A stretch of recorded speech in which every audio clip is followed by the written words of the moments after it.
Compare sa kanya, hindi ako nahirapan kasi mas matanda na siya sa akin eh.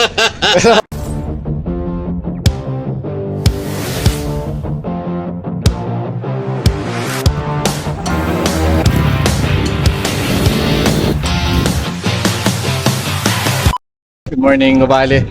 My name is Bong Ray from Group R15 Down South. Good morning, Uvale. My name is Adrian Moreno from R15 Down South.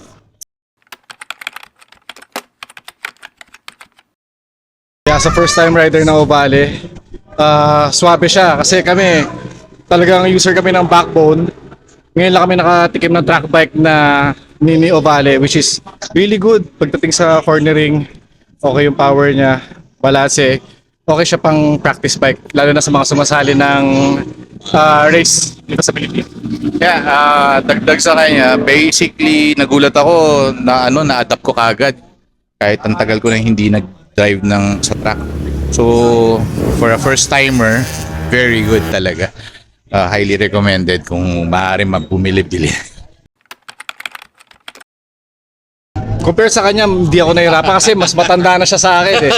Pero kaya naman mag-adjust. Actually, nung una akala ko parang awkward, pero nung nakailang lap ako, naging komportable na ako sa loob. Nagamay ko kagad kung paano siya dapat sakyan. Which is, same with the original size sa backbone. Prep ka lang sa body position talaga. Which is true dahil hamak na mas bata naman siya sa akin. And compare sa weight talaga, medyo lumusog na ako dahil 2 years na ako hindi nagtatrack. Akala ko nga hindi ko maliligo siya kanina eh. Pero in fairness, very nimble siya.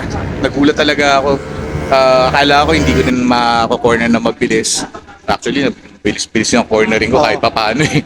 Mabilis siya pumasok sa corner Oo, kasi bilis. balance yung bike. Balance, ganda. Parang isipin mo yung sports bike na pinaliit. That's it.